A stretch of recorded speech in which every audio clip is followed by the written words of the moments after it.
Good evening. I'm Kathy Hewitt, and I'm the Population Health and Outreach Manager at the Monroe County Health Department. We want to thank all of you for joining us this evening for our COVID-19 Pediatric Vaccination Town Hall. And thank you to all the doctors as well for being so willing to spend the evening with us and sharing your expertise. Our host and our moderator this evening will be Dr. Carol Litton-Tolukian.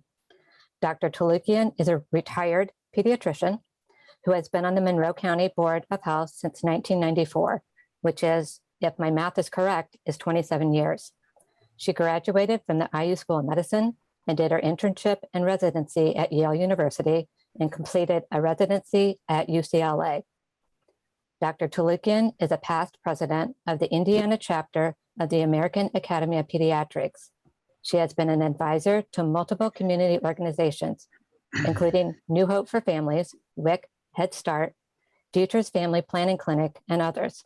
She currently volunteers as a court-appointed special advocate for the Monroe County CASA program. And on our panel this evening is Dr. Jim Laughlin.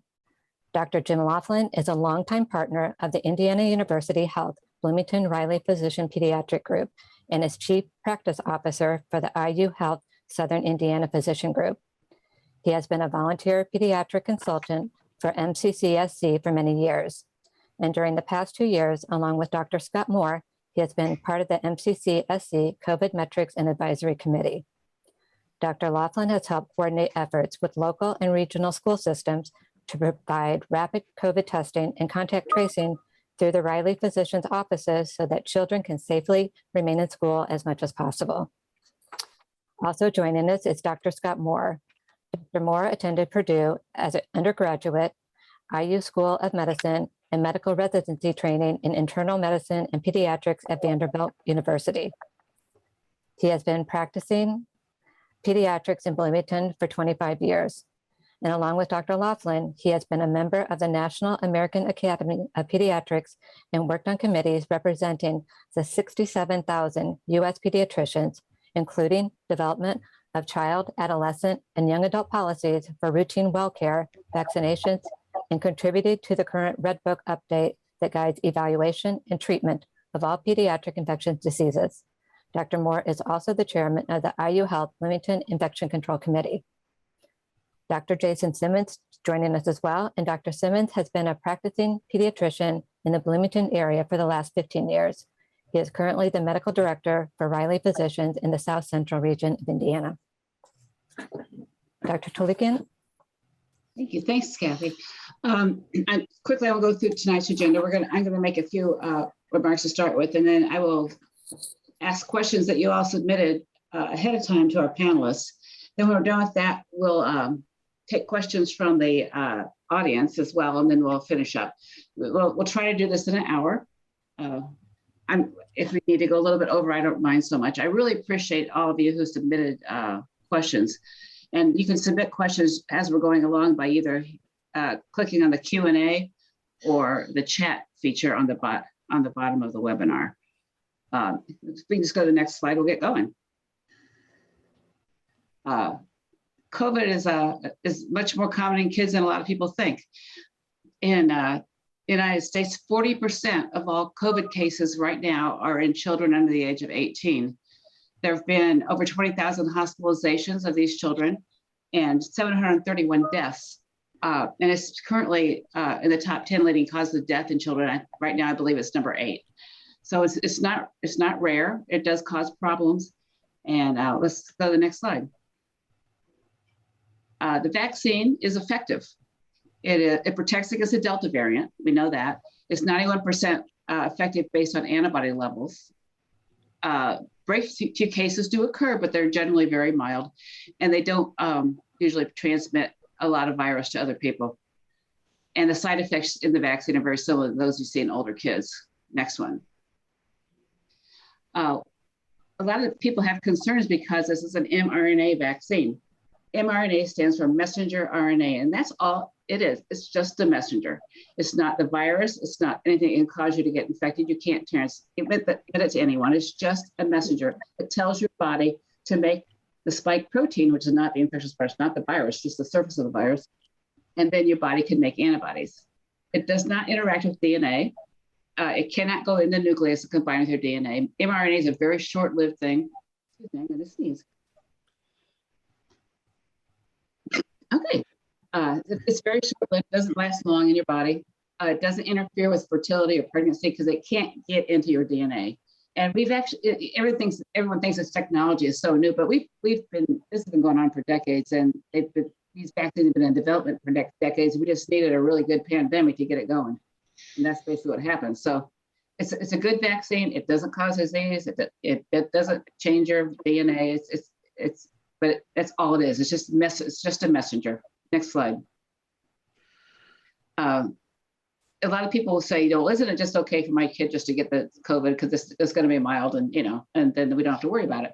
Well, the bottom line is that just because you had COVID doesn't mean you're immune to it. If you look at antibody levels, national infection of COVID is inconsistent. If you have a really mild case of it, you may not mount many antibodies. The vaccine gives you, because it's the same dose, gives you a consistent higher antibody level all the time. So it's much more effective. And fully vaccinated children are 6 times less likely to get infected if they get exposed to COVID. So it actually does protect the kids.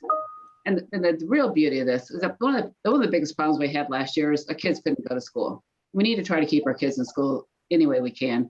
And fully vaccinated children, if they do get exposed to COVID in school and they're asymptomatic, don't have to quarantine, they can stay in school. And I think that's such a big thing. We need to keep our kids in school.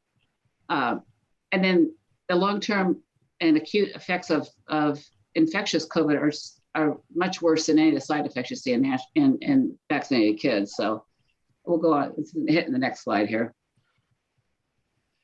This is a slide that only goes up to October. And if you look at on the left side, and this is kind of small, but on the left side, that's where we started. The light blue, the dark blue, and the peach color are kids, youngest, the middle-aged kids and the older kids. And you can see that through time, we're getting more and more infections. But let's get the next slide. This is from October 1st. This is the week of November 13th, where it went from 22 or 23% of the kids having COVID to 40% of the kids having COVID. That's over the course of 6 weeks. This doesn't include the last 2 or 3 weeks. So it is, and it continues to go up. So we're having a surge in kids, not just in adults, it's in kids right now. To give me the next slide. And if you look at the proportion of cases that are COVID cases that are kids, the highest group is that 5 to 11-year-old group, which we're trying to immunize right now. That is the highest group that's getting COVID right now. So we need to make sure, and then they're getting hospitalized too. Now they don't get hospitalized at the same rate as old people do. However, they do it. 15% of the kids who have had COVID are getting hospitalized at this point. That's 15%. That's 3 out of 20. Next slide. Oh, we have more slides. What happened to my slides? My slides went away. Linnea, what happened to our slides?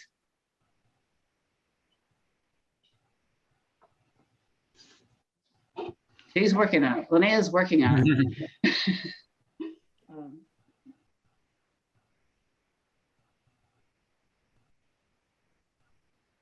There's a lot of technical difficulties, don't you? Should we answer a question? Maybe we could do that. While we wait? We might as well. Let's do that. Because the first set of questions is really, because a lot of people have questions about when they should get the vaccine.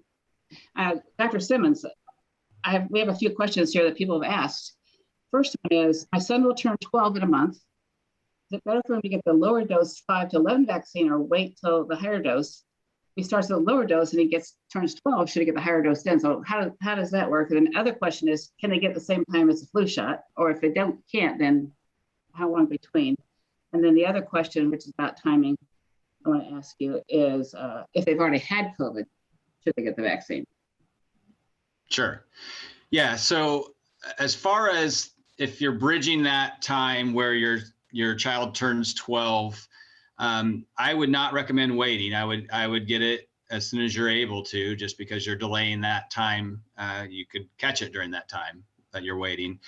And so the CDC says that go ahead and get your first dose, get the 5 to 11 dose when you're 11 still, and then your second dose, you can go ahead and get the 12-year-old dose. So you can mix the doses. That's fine.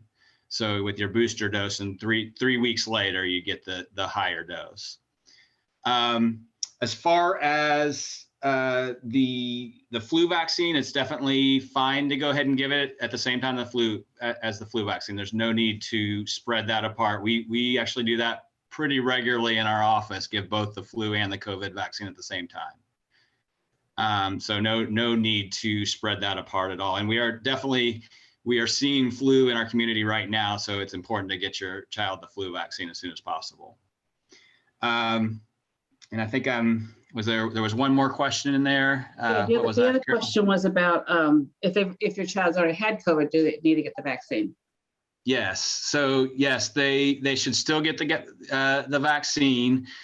So COVID itself, the immunity varies for that. So you may not get as long-lasting immunity as you might get from the vaccine. So there's no need to wait. The only contraindication is if you've had this MIS-C that we will talk about later, that you should wait at least the 90 days after if you've been diagnosed with that. Also, just waiting until your quarantine period is over. So if you've had COVID, obviously you don't want to be out exposing people. So wait until you feel better, but at that point you can go ahead and get the COVID vaccine. Okay, thanks. Yeah. Right. I'm going to go back to these slides real quick. We talked about the flu vaccine and COVID. Flu, we strongly encourage everyone to get both the flu vaccine and COVID vaccine. However, people say, oh, it's just like a COVID in kids is like a bad cold, no big deal. However, if you compare it to influenza, and these are numbers over the course of the COVID pandemic since last March, there have been 349 kids die in the United States from flu, and 731 die from COVID, 68 of whom were in Indiana. And we're not even talking about the long-term and bad things that can happen with COVID there either. Can we get the next slide?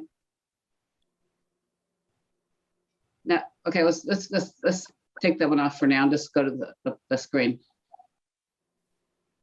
Okay, so back to our questions. All right, Dr. Simmons, I got another question about timing here. About the vaccine. My son's allergic to eggs. Can he get the COVID vaccine? Yes, there's no issue with egg allergy in the COVID vaccine. There's no egg in the COVID vaccine. Great. Could I add one comment to that, if that's okay? Sure. There's also no reason to avoid a flu vaccine or an MMR vaccine or any other vaccine in people that are egg allergic. That was a contraindication in the past, but it hasn't been over at least the last several years. And we have actually even taken that question off of the questionnaire. So it's fine to get any vaccine, even if you have a history of egg allergy. Great. Okay, another question was, should they be giving their child ibuprofen or acetaminophen before they get the COVID vaccine? I mean, I don't typically recommend it. I don't think there's really a problem with it. I do say my advice to my patients is if they have side effects after the vaccine, it's fine to give Tylenol or ibuprofen. If they're achy or feverish after the vaccine, which does happen, at that point, give Tylenol or ibuprofen. Okay. And then the last thing about the vaccine that questions here that I'm going to ask you, Dr. Simmons, is the dosage different from the adult dose? And what is the buffer they're talking about in the vaccine? Yeah, so it's a third of the adult dose. So it is a smaller dose. And as a result of that, I think we are seeing less side effects in the 5 to 11 age than we do in the older kids. Not that there can't be some side effects, but I think overall we definitely see less. And I've not had from personal reports, any of my patients report significant side effects from the vaccine.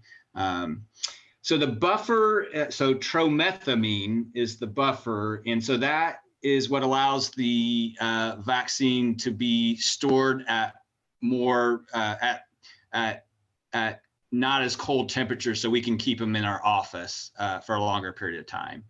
Okay, So that's great. Thank you. The next set of questions are for Dr. Laughlin.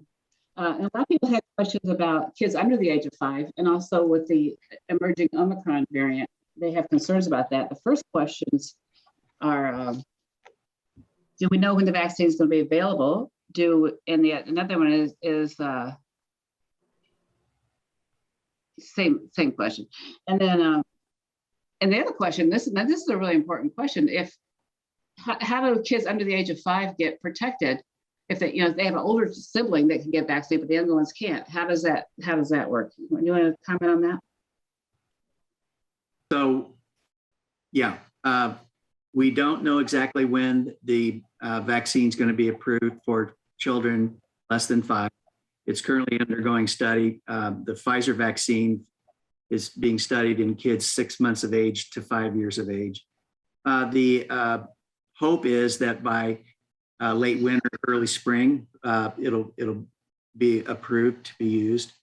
The next question was if you're under 5 and you have an older sibling, what was the question about that? How does that protect the younger one? If the older sibling gets that, how does that protect the younger child? Well, if you're over 5 and you're able to get the vaccine, obviously we do know that even though you can get the virus having had the vaccine, you're about 6 times less likely to get the virus. So it provides protection for anybody in the family that's too young to get the vaccine, or older people who have other health issues and are more vulnerable to the effects of the virus. Okay. So the next questions are about the Omicron variant, which has just come out, and we honestly don't know a lot about it. But the questions are basically what's going on with it, and should I wait until the new vaccine for Omicron comes out to get my child vaccinated? Well, you're giving me a few questions that I have to say we don't know for sure. But actually, just today there was a report that's been identified in California, the Omicron virus. So we do have at least our first identified case in the United States. And we don't really know too much about it yet because there haven't been enough cases to really see how it's going to play out. It appears that the mutation makes it more contagious than even the Delta variant. We don't know whether or not it's going to have the same profile as far as severity for people. So these are questions that I think we will have quite a few more answers for just in the next probably 2 or 3 weeks as it spreads and we get more information about it. Should you wait to get the vaccine now until we know more about the Omicron variant? I would say definitely not, because that's going to take a while for that any change in vaccine to come out. If they do decide to change the vaccine, we don't even know that we're going to need to change the vaccine to provide protection. So that's one of those we don't know, but we do know that it's highly effective against all the variants that have been seen so far. So based on current knowledge, there's no reason to wait. Okay, thank you. Dr. Simmons, people are concerned about the side effects of the vaccine. Have you seen them in kids here in this age group, the 5 to 11 age group? So not the 5 to 11. I've not seen any significant side effects and had no reports. Now, I do think that it's possible to get fever and achy and things like that, especially after the second dose. But myself, I have not had any of my own patients report that. One of the big concerns with the vaccine was the concern about myocarditis. So that is most common at 12 to 17, or in an adolescent male is the most common it's still very rare. The virus, I've been in multiple meetings with infectious disease experts where they'll tell you that the virus itself is much more likely to cause myocarditis than the vaccine. So definitely the benefits of that vaccine would far outweigh the risks of the vaccine. Actually, the data I've seen says that you're 7 times more likely to get myocarditis, and it's only in an age group. It's not, the younger kids don't seem to be having. Right, the younger, we've not really seen any reports from 5 to 11 about myocarditis. Yeah, so far. I mean, and Yeah, if it does happen, even the ones that happened in the older kids, it comes within 2 to 4 days after getting the vaccine, and it goes away shortly. There haven't been any serious complications from even if they got myocarditis. Most cases are mild. They don't require hospitalization, and so are self-limited. So yeah, it's not a reason not to get the vaccine. Yeah. The next question says a fear for parents is long-term side effects, including an impact on fertility. Can you clarify that? Yeah, there's no evidence that the vaccine affects fertility. Okay, and is there any information of deaths or serious adverse reactions in kids 5 to 11? No, there's been no deaths reported with the vaccine at all. Right, okay, and then I think there's one more question for you. Oh, you answered already. You talked about myocarditis. That was the other question, was about myocarditis. Great. Dr. Moore. Yes. Linnea, could you put up the slide about long COVID, please? I think it's slide number 12. So one of the concerns that people have is long COVID. And maybe you could tell us what it is and what the chances of a kid 5 to 11 getting it would be, and how the vaccine will help prevent it. So, of course, this is a little difficult to discuss at this point, but just because this age group, it's kind of hard to follow those kinds of symptoms that adults have reported with long COVID, which are the lingering symptoms that patients experience after they've had a diagnosis of COVID, typically with a positive test for the SARS-CoV-2 virus. And there are lots of symptoms, fatigue, muscle achiness, headache, shortness of breath, chest pain. Any organ system can be involved.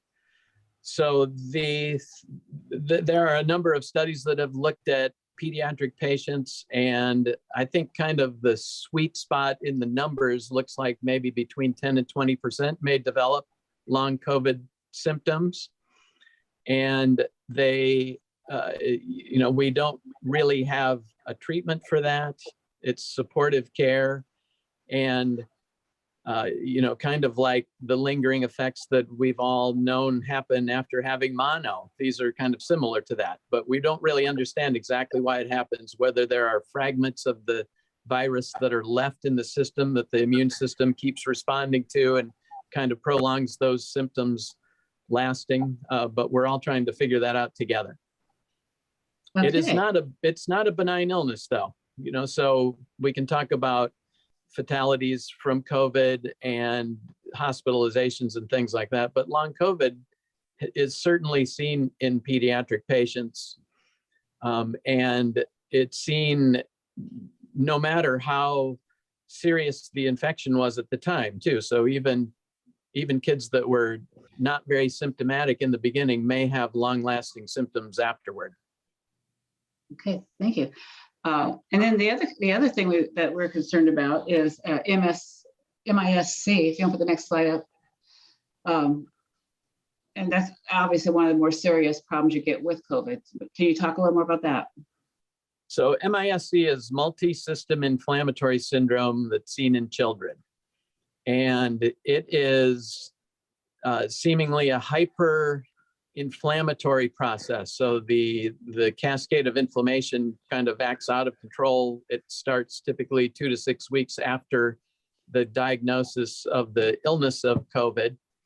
And it's a much more serious thing. It can cause shock in the patients. It can cause a lot of organ system dysfunction.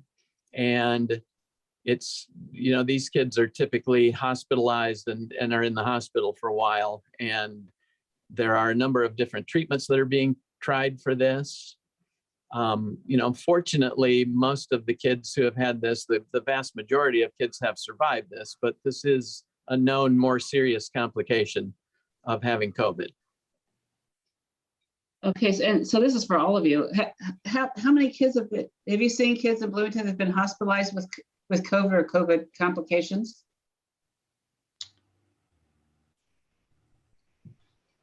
I'd say most of the kids that we've that have been hospitalized that was MISC, they typically have been transferred up to Riley because they need that specialist care. Okay. We have had a couple of patients on our pediatric ward with COVID, but mostly it's been the MISC, I think. We've had a number of kids that have needed hospitalization primarily for oxygen supplementation, and that's been in a number of our teenagers, which basically they've gotten better.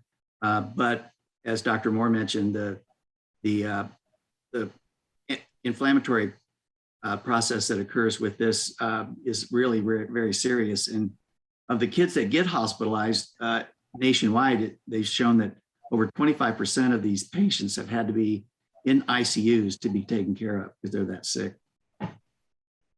That's not something I want for my grandchild. I don't.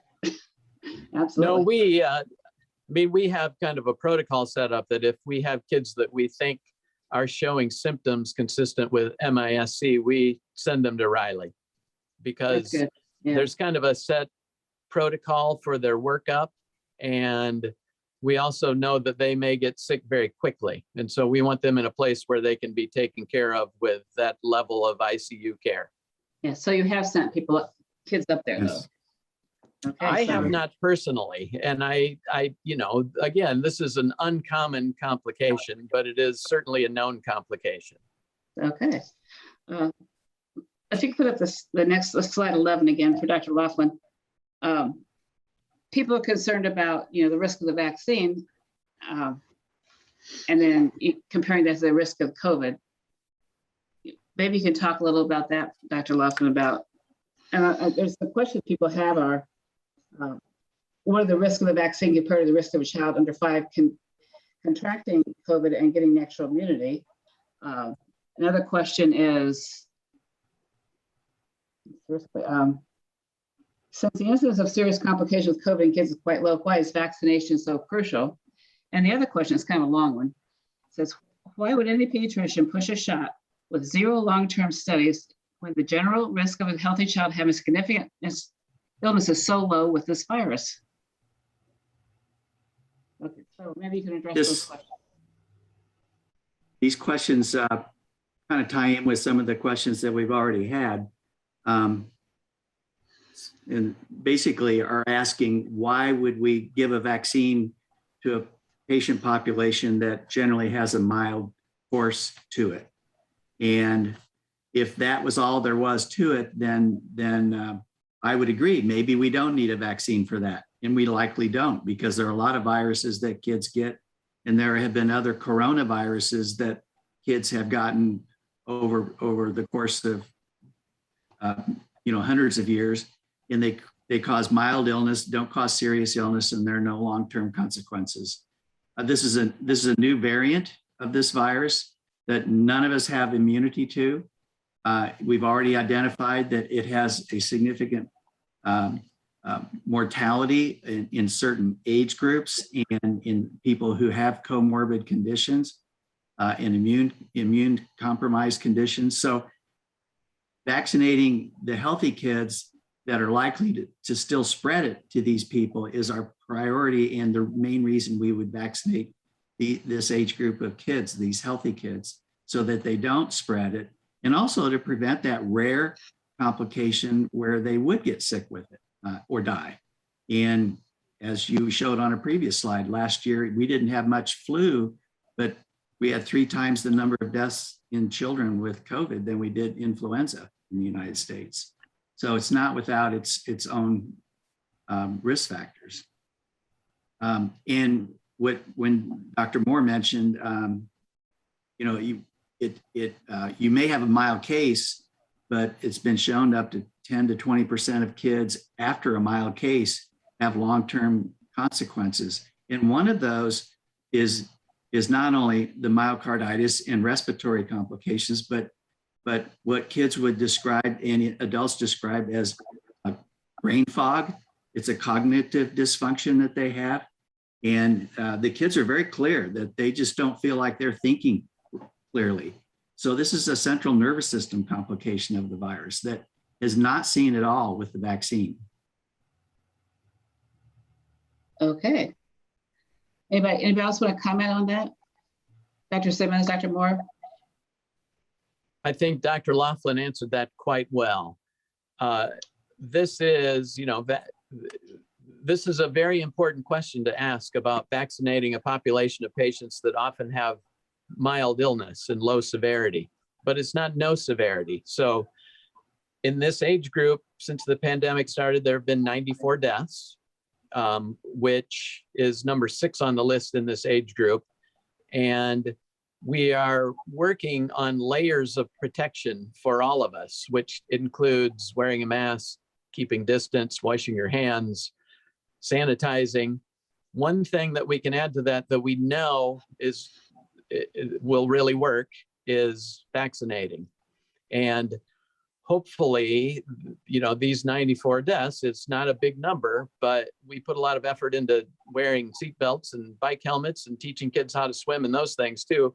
These 94 deaths in the future are preventable with vaccination. And we know that we have a safe vaccine and it's safe in this group. The trials showed safety, and we've given 1.4 billion doses of these vaccines around the world to all of the age groups combined. And we're getting more and more experience with this in the 5 to 11 age group every day. And so there's never been a vaccine historically that has ever been studied this much and this quickly. So we actually have a lot of data, and we can get data a lot faster nowadays with our technologies. So we really do know in real time what's happening with these patients. Okay. And we're hoping that, you know, we'd all like to be able to go to school without masks on sometime. And I think that this really is going to be the key to that. One thing I'll add that I quote Dr. Moore about this all the time. One of the questions that comes up is long-term. We don't know the long-term side effects because it hasn't been out long enough. And an interesting fact that Paul Offit, he's a renowned pediatrician, infectious disease specialist, and kind of our Academy of Pediatric vaccine guru for our resource. But he made a very interesting observation, which has been that for all the vaccines that have ever been developed, the significant long-term complications have been recognized within the first 6 months of it being used in the population. So it's not likely that we're going to have long-term consequences that we don't know about already. Great information. So we just talked about schools and masks, and people have questions about how is getting these populations vaccinated going to change things at school. Dr. Laughlin, do you think that vaccine will be required in schools at some point? Well, that's a good question. We don't require flu vaccines, but we encourage them. The hope is at some point, the virus will become like other viruses that may cause a seasonal pattern of illness, but not serious illness. But we also hope that more and more people will get vaccinated so that it becomes a milder virus and doesn't continue to mutate. I don't see it being a mandatory thing in most communities, and I would be guessing if I was going to say one way or the other. Okay, so how is this vaccine going to change what's going on at school? The questions are, if my child is fully vaccinated, will it be safe for them to go to do things like go to urban air or a basketball game with friends, visit an extended family out of town for holidays, will it be safe for them to be around unvaccinated people? And how will vaccination change things for my kids at school? Well, we're hoping that if we get enough people vaccinated, we'll have what you would refer to as herd immunity, so that it's very unlikely to acquire the virus when you're around other people. If you're fully vaccinated, that should give you some reassurance that number one, you're not going to get the virus from somebody who might be sick, and if you do get it, you're going to be not as sick, and you're also, number two, less likely to spread it to somebody else by being vaccinated. So I see it as the way to eventually not have to wear masks at school and to get back to normal life. Sounds good. I've lost a question here. Oh, here it is. This is for me, actually. If you put the slide up about the animals for me, Linnea, I got slide 18. The question is, should we be concerned about the deer thing? COVID identified in white-tailed deer. And it turns out animals can get COVID. They tend to get it very mildly. I have a really nice slide for this. But there's been no reports of it being transmitted from a animal to a human. So there's no evidence that you can get COVID from eating meat from an animal that has COVID. Although you should always be careful when you handle fresh animals, because and use all the food and health safety practices you should anyway. There's no evidence you can get it from eating an animal that has COVID. And they do recommend that if someone in the household has COVID, it might be reasonable to keep the cats away. The most common animal to be infected with COVID are a variety of cats, from the small domestic cat to the big cats. But several other animals have gotten it as well. So they do recommend that if you have a pet in the house, that perhaps you keep it away from somebody who has COVID. The next, and if you get the next slide, is people are just slide 19. People have shown some concern about being able to get this vaccine and having some challenging doing it. So the question is, where can you get vaccinated? And you can go to the website, ourshot.in.gov, and you get this beautiful map of Indiana, and you can click on Monroe County or any of the surrounding counties, and it'll tell you where you can get the vaccine. It's color-coded for the Pfizer vaccine, which is the only vaccine that we give to kids right now. And there's a little red lollipop thing that sticks up from the sites that should have the vaccine in stock, and you can make an appointment through that. You can also get it through local pharmacies like CVS, Kroger, Walmart. A number of them have it. Not all of them have it. Not every CVS has the pediatric Pfizer vaccine. So you need to, you either can call them or you can look on the website and see that. You can also call 211 if you're having trouble getting that done. And maybe Dr. Laughlin can talk about how to get it through the pediatric office.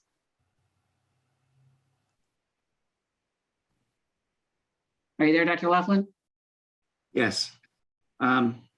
We have it available in all of our offices. We are offering it to anybody who comes in for an appointment for another reason, such as a well check or even a sick visit. We have also, we've always done flu clinics for our patients, special hours where they can come in and just get their flu vaccine. We're offering the COVID vaccine at the same time they get that, if the parents would like for them to have the vaccine then. We're just due to constraints on trying to do our normal business, we're not offering special appointments during the day just to come in and get the vaccine. We are finishing out the 2-shot series for anybody who gets their first vaccine in our office. However, we've worked cooperatively with the community health and public health offices to help set up the hours that are available at the grade schools and the big shot clinics that they've had at the various 2 high schools in Monroe County. And they'll no doubt probably be opening up more opportunities for vaccines in the future. It's just a matter of having enough personnel to provide those resources for giving the shots. They are available at the other sites where COVID vaccines are given. So the drugstores and pharmacies are offering them to the kids as well. Yeah, I think everybody has the same problem. It's not a supply issue. It's having people who can actually administer the vaccine. And if you're having trouble finding it in Monroe County, look at the surrounding counties, because a lot of the other counties, I know a lot of people have gone to Spencer and Nashville to get their vaccines because they can't get appointments at like CVS and Bloomington, but they've managed to get them outside of in the contiguous counties, which are really close. Okay, so I think we're ready for questions, correct? I think that's where we are now, yes. And we do have people submitted questions, and you guys just jump in and answer these, okay? First question is, if no myocarditis has been reported for this age group, how long does it take for this to show up in the next group, that 12 to 18-year-olds? How long did it take just for that to show up? It was usually 2 to 4 days after usually the second vaccine. So it's pretty quick. So, do you know how long after they started administering it to the older kids that these cases showed up? How long did it take? I mean, I think it was pretty quickly. I remember reports fairly soon after we started vaccinating. Yeah, that's what I recall as well. Yeah. Yeah. Okay. Next So question. in the trial, there were 0 patients. There were 1,500 kids 5 to 11 that got vaccinated, and there was a placebo group of 750 or so. And there were 0 cases of anaphylaxis, 0 cases of myocarditis, 0 cases of severe reactions, and 91% protection from infection of any severity. So it was that worked out really well. Of course, that group's too small to identify myocarditis, so we need to follow that. But we've given a lot of these doses to 5 to 11-year-olds now. And the natural occurrence of myocarditis is seen mostly in 16 to 17-year-old boys. And so it looks like this will probably mirror that. The chance of having myocarditis in the younger age group is much lower. And the dose is 1/3 of what it is in the older age group too. So that probably will decrease the chance of that happening by quite a bit. You're right. A lot of kids have gotten this vaccine. In fact, in Monroe County, in this age group, there have been 2,275 kids that have gotten their first dose so far, which I think is great. It's good. And I heard on the radio yesterday that there are 9,000 kids in this age group that have gotten the vaccine in Indiana. I don't know if that can be correct, but we've given 2,200 of them. I think it may be higher than that now. I'd have to look at the website to get that actual answer. Okay. If Linnea That or was my Kathy question. want to jump in, if they find that answer, you can let us know how many kids are in Indiana have actually gotten the first dose. Okay, the next question. You can get back to us on that. Next question is, why would you recommend COVID shots when kids are not at high risk of serious complications? And if infected, and the vaccines only reduce symptoms and do not stop transmission or infection? You guys can see the questions too, right? So somebody needs to address that. That is a very important question. And some of our answers were directed towards that earlier. And a lot of thought was put into this, at the federal and national level too, making sure that we were doing the right thing for these kids that often do have lower severity illness. But some of this is for the child. And again, there can be severe symptoms and there can be long-lasting effects of infection. And so protecting them from getting infected in the first place with the vaccine is the best way that we have of doing that. Some of this is for their family. So again, if they have younger siblings that are not yet eligible to be vaccinated, if they have parents or grandparents or other people that they're around that are on immunosuppressive medicines or have illnesses that are comorbidities that increase their chance of having a bad outcome from COVID, even if they are vaccinated, they may not have responded to it as well, the adults in the family. So some of it's for that. Some of it is for the whole community. And we've talked about herd immunity. And when we get to a level where there are enough people vaccinated, hopefully that will interfere with circulation of the virus in general. And then hopefully we won't need to worry quite so much about that. It is true that there have been what have been called breakthrough cases in patients that are vaccinated. It is not common for that to happen. And the goal of the vaccine is to train your immune system to develop antibodies that are ready to go, that neutralize the virus before it causes you to become ill. And often after vaccination, that level of neutralizing antibody is high enough that although you may become infected, you neutralize it pretty quickly. So the viral load may go up and down a lot more rapidly than if you hadn't been vaccinated. And so although potentially you could be contagious during that time is probably much shorter than in patients that are unvaccinated. Okay. Next question. What percentage of the 700 or so deaths is out of the total? So basically, how many deaths are there? What's the percentage of deaths in total COVID cases? And what percentage of these cases were high risk, like cancer patients? Anybody know the answer to that question? Could you say that again? It says what percentage of total COVID cases in kids caused death of those 700 deaths, and then what percentage of those cases were high risk patients? I don't have that off the top of my head. I know it's not very high, honestly. I mean, is that, you know, deaths. If it's your kid, it's 100%. But if, you know, it's not a really high number, and it is true that, you know, the people, including children who are at high risk, have a higher risk of dying. But I don't have numbers on that. Anybody have numbers on that? So some of that answer would be, as of the 25th of November, there have been 6.9 million total COVID cases identified in children. And like Dr. Talukian said, it's up to maybe even 40% of the cases being reported now are in children. There have been, the hospitalization rate is between 1.7 and 4%, and that varies from state to state.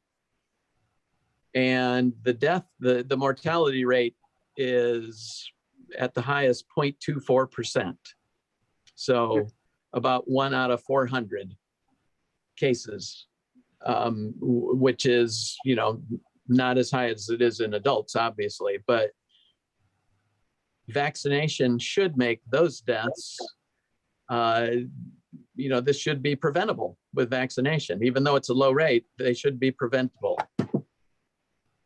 Okay. Next question.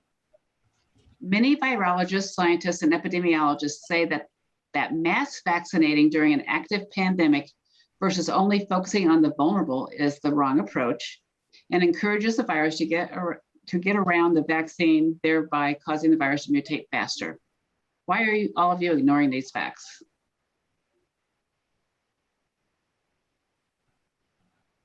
Well, I can take a stab at it and then let Dr. Moore or Dr. Simmons chime in since they're smarter. But I think it's a good question. And early on, I think that should have been our strategy, and really was our strategy, to try and provide immunization to the most vulnerable patients, which were the elderly and those with compromised immune systems, to protect them. The argument against that, however, would be if you're allowing that virus to continue to circulate among the healthier population, that's patients are allowed to occur, and that's where it just continues to be present in the environment, so that it continues to attack not only the vulnerable but also the healthy populations, to cause morbidity and mortality. You know, not everybody dies from COVID. Very few people die from COVID, but it has created a significant morbidity toll in our society. Just think of all the hassle we have to go through if we're identified as having COVID or exposed to COVID. Okay. Anybody else want I to think say that's anything good. about And that? we've seen that with other vaccines as well, that until we get a high enough number of people vaccinated, it doesn't interfere with the general circulation of the virus in the community. And so, looking at influenza, it is the younger kids that are the ones who spread that to each other and then take it home to their parents. And if we could vaccinate all the school age kids, we might not need to vaccinate adults, but we haven't gotten to that point yet. In the beginning, it seemed that COVID was spread more efficiently from adult to adult than from kid to kid or from kid to adult, but that seems to have changed with the more recent variants, especially the Delta variant, and it still remains to be seen about the Omicron variant. So to make sure that the entire population can hopefully not need to worry about spreading this virus from person to person, and especially in younger people, up to 40% or more may be asymptomatic, so they don't even know they have it and can still spread it. Having them vaccinated is going to be very important, a very important part of this. And for kids, 22% of the US population is under 18. And if we need to vaccinate 80 to 90% of the population to achieve herd immunity, it's going to take vaccinating kids to do that. We can't get there without them. Okay. Next question. Can 12-year-olds get the smaller dosage, and would that be effective? It has not been studied that way. It has been studied giving them the 30 microgram dose, which is the dose that's recommended for 12 years of age and above. And that's what we would suggest.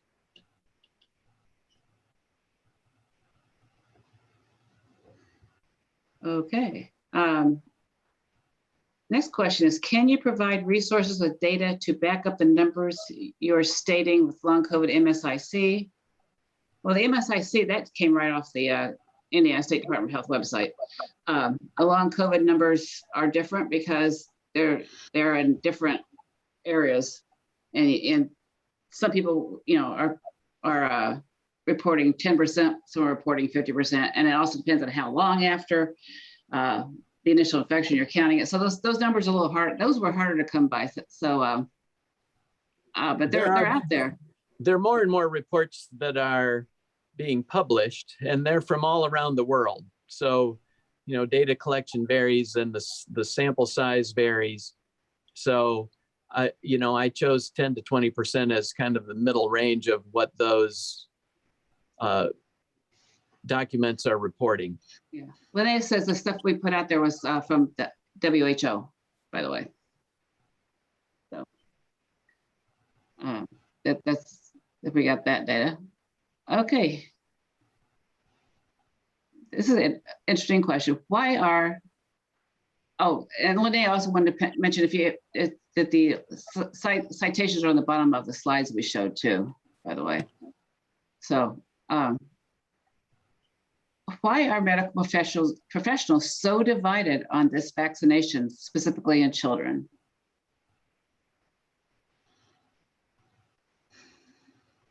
Do we know any medical professionals that are against this vaccination? I don't. Do you? Dr. Laughlin, you're muted. I think you're always going to find disagreement, even among medical professionals. And I would have to say that the majority of medical professionals are not divided, but there are certainly some who are very outspoken against this and other vaccines. So it's not just the COVID vaccine.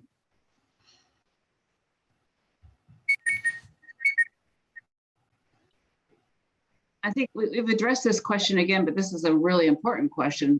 What are the chances of my younger kids under 5 getting COVID if me and my kids 5 to 11 have got the vaccine?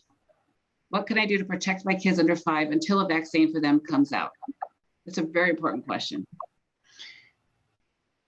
I would say just following community guidelines and wearing masks when appropriate and washing hands and trying to follow what standards our community has set forward.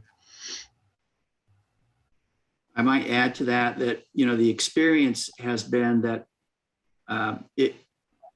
you've done the best thing you can by getting yourself and your older kids vaccinated to protect yourself and your children under 5.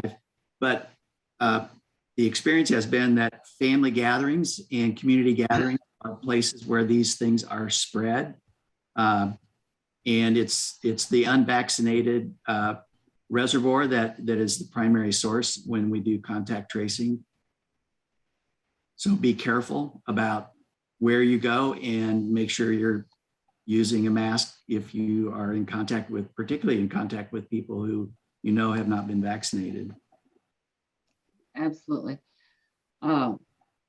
This question is how many kids 5+ have been vaccinated already? Indiana, actually, Linnea looked up, it really is 9,000. So we're doing great in this county so far. We come from a highly motivated community. We have to admit on that, though. I know there's some questions about why it's been harder. I think that's because the reason why is we've had more interest in our community in getting vaccinated, and so it's made it seem like it's harder to get vaccinated. Yeah, that's why I'm so proud of our community. I really am. I don't know what the numbers are in the U.S., but some places do better than others, obviously. The next question is a question which we don't have an answer for. Are there any long-term side effects after the vaccine for kids 5 to 11? And the problem is, what does long-term mean? So the construction of the mRNA vaccines is very simple, and we would not expect that there would be long-term complications from that. As Dr. Laughlin mentioned, with all the other vaccines that we've ever used historically, beyond a short period of time, we have not found out years later that, oh my gosh, we wish we wouldn't have put this ingredient in the vaccine or something has happened. I mean, that includes mercury and thimerosal and the things that we have taken out of vaccines, even though there's really not any proof that those were linked to health problems. And again, the mRNA vaccines are just a messenger. They are broken down quickly once injected. They train the immune system to create antibodies that will neutralize the virus before it causes you to get sick. And that does not hang around in your body. It's your own immune system that has the memory and knows how to fight off the infection. The vaccine just gives it the initial guidance, but after that, it's just all your immune system. Okay. The next question is it's probably frustrating for everyone. What about the lack of early treatment? There are many cheap options off patent that have been ignored and suppressed because there's no money in it. What do y'all know about early treatment and availability if you actually get COVID?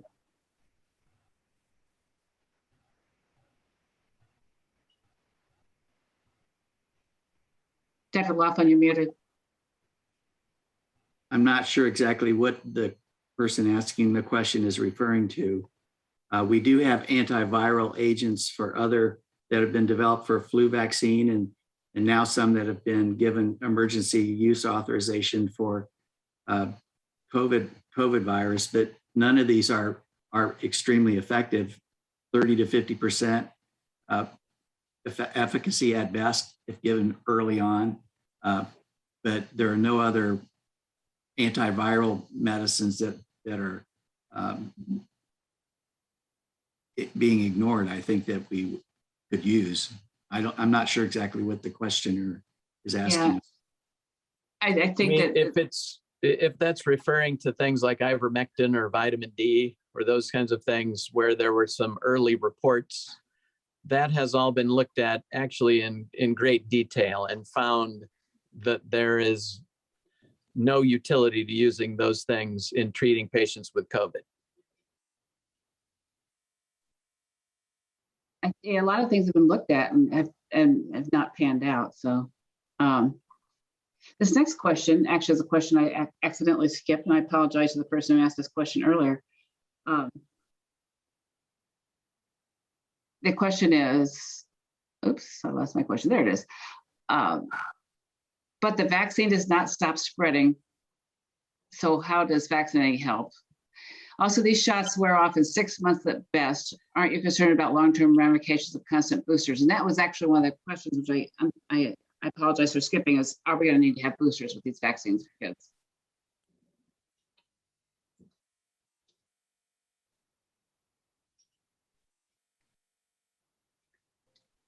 I think that boosters likely will be necessary. We don't know that yet.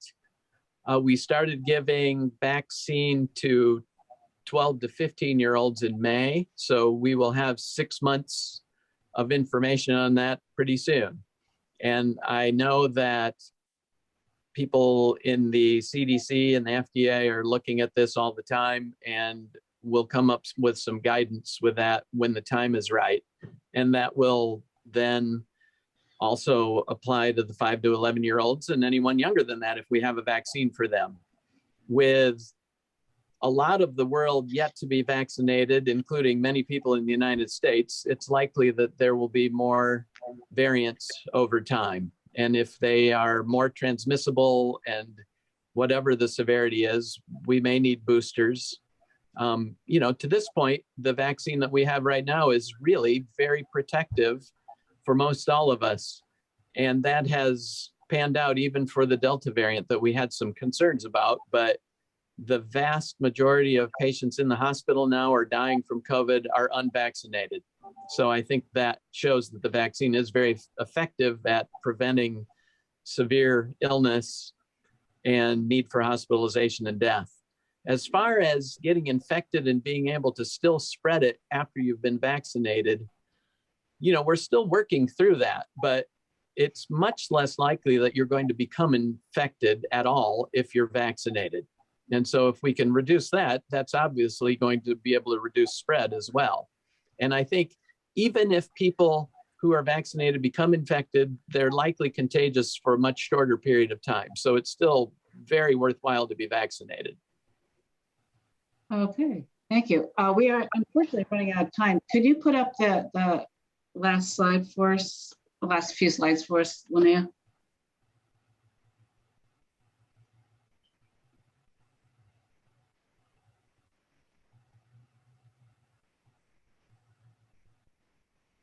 Here we go. All right.